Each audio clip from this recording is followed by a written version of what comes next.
Para mais um tema, mais uma reflexão. O canal A Voz que Clama, História e Profecia, ainda trabalhando os livros poéticos. Hoje vamos trabalhar o Salmo 77, onde o salmista ele faz algumas perguntas, alguns questionamentos, como que se o Senhor tivesse rejeitado ou o rejeitado, e depois ele compreende de que não era dessa forma, que não, isso era uma aflição sua mesmo, e que o Senhor não o havia rejeitado. Quem sabe também na sua experiência, na minha experiência, há momentos que nós nos questionamos: onde está o Senhor? Será que o Senhor de fato me ama? Que Ele de fato quer o melhor para mim? O salmista ele chega a dizer de que ele orava, ele buscava, no entanto parecia que não era ouvido, ou que ele mesmo recusava a ser consolado.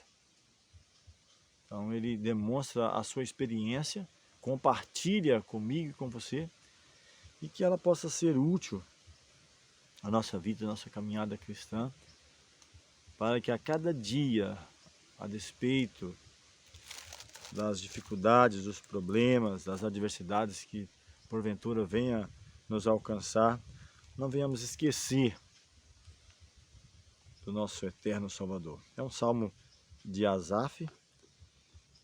Ele fala sobre as grandes obras e a misericórdia de Deus. Então ele fala das grandes obras, da criação, da redenção e a misericórdia de Deus ao alcançá-lo e ao me alcançar, e quem sabe ao alcançar você.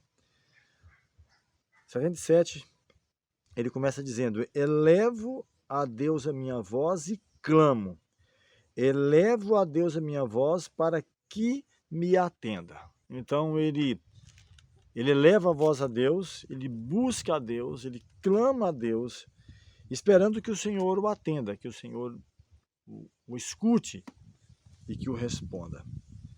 O verso 2 ele diz que no dia da minha angústia procuro o Senhor, ergue-se minhas mãos durante a noite e não se cansa. A minha alma recusa consolar-se. Então foi o que eu mencionei há pouco, de que no momento da sua angústia, das suas dificuldades, ele começa a buscar o Senhor, procurar pelo Senhor, as mãos erguem em busca do Senhor, quem sabe o olhar voltado para os céus, buscando o Senhor. E até mesmo durante a noite, diz que não se cansa, quem sabe não consegue dormir, né? Perde o sono, a mente fica ali pensando, meditando, refletindo, e a angústia só aumentando. E aí ele até menciona de que a sua alma recusa consolar-se. É como que você toma um remédio, mas ele já não faz mais efeito. É preciso, quem sabe, então, fazer uma intervenção, algo maior. Só algo paliativo não vai resolver. Ele começa a buscar ao Senhor, começa a orar ao Senhor, talvez pelos seus próprios problemas, porque o problema não estava em Deus, ele entende, apesar que ele começa a questionar, você vai perceber, ele começa a fazer várias perguntas ao Senhor, como se o problema estivesse com Deus e não com ele. Então é como que ele busca, mas no entanto, algo nele recusa a consolar-se. O verso 3 ele fala: lembra-me de Deus e passo a gemer. Então ele lembra de Deus, em vez de ele alegrar, ele passa a gemer.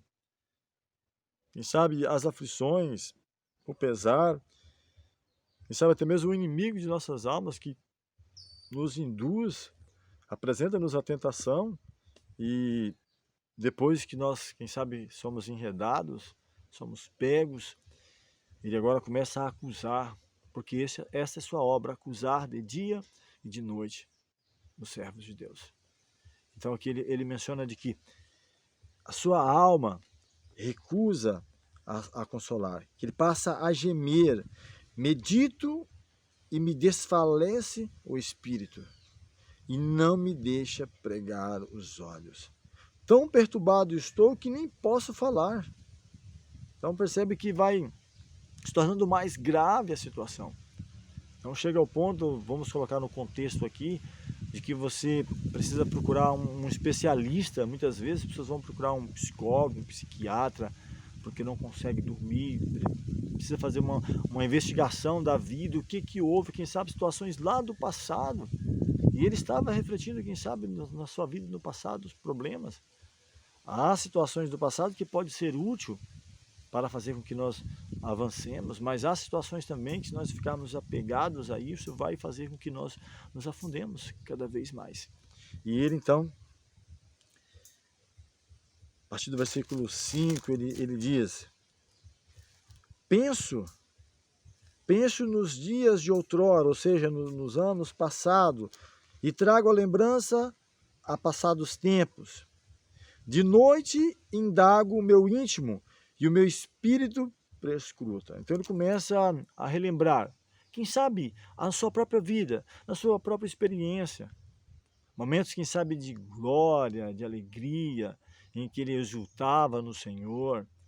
Ou quem sabe lembrando também da história do próprio povo de Israel, quando Deus, com mão forte, com braço estendido, os liberta da escravidão lá do Egito, os guia, os mantém durante 40 anos com o maná, o pão dos anjos. Diz que as suas sandálias não se rasgaram, suas vestes não se gastaram, até o dia que eles entraram então na terra de Canaã.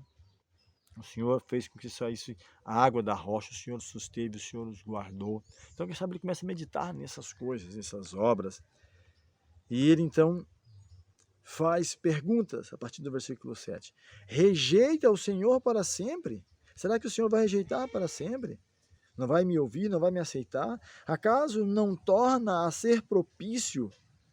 O verso 8 ainda, cessou perpetuamente a sua graça? Será que caducou a sua promessa para todas as gerações? O verso 9 ele ainda aprofunda mais a sua pergunta. Esqueceu-se Deus de ser benigno? Ou quem sabe, na sua ira, terá ele reprimido todas as suas misericórdias? Então percebe que ele estava numa situação muito crítica. Ele percebe que precisa do Senhor, ele está passando por uma angústia, por uma dificuldade, uma situação, ele não deixa bem claro. E ela pode vir de diversas maneiras, pode ser uma situação financeira, familiar, de saúde, espiritual, de diversas formas. E ele então questiona, ele clama, ele reclama. E no verso 10 ele diz, então disse eu, isto é minha aflição, ou é aflição minha. Mudou-se a destra do Altíssimo. Aí o verso 11 ele fecha dizendo, recordo os feitos do Senhor, pois me lembro das tuas maravilhas da antiguidade. E ele diz ainda no verso 12, considero também nas tuas obras todas e cogito dos teus prodígios. O teu caminho, ó Deus, é de santidade. Que Deus é tão grande como o nosso Deus? Tu és o Deus que opera as maravilhas entre os povos, tem feito notório o teu poder.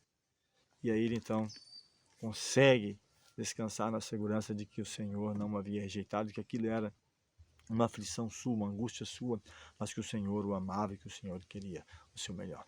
Que seja essa também a sua esperança, a minha esperança, mesmo em meio às dificuldades, às adversidades, porque ele questiona, será que o Senhor rejeitou? Será que o Senhor esqueceu as promessas de geração a geração? Ele deixou de ser benigno e ele compreende que aquilo era uma aflição sua, mas que o Senhor não o havia abandonado. Então muda-se a destra e ele passa a exaltar o nome do Senhor. Vamos agradecer a Deus mais uma vez.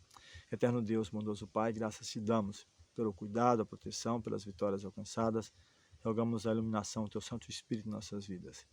Que cada dia venhamos te louvar e exaltar o Teu nome, independente das dificuldades, adversidades ou problemas. Vendo que sempre o Senhor quer o melhor para cada um de nós. Obrigado por tudo, em nome de Jesus. Amém.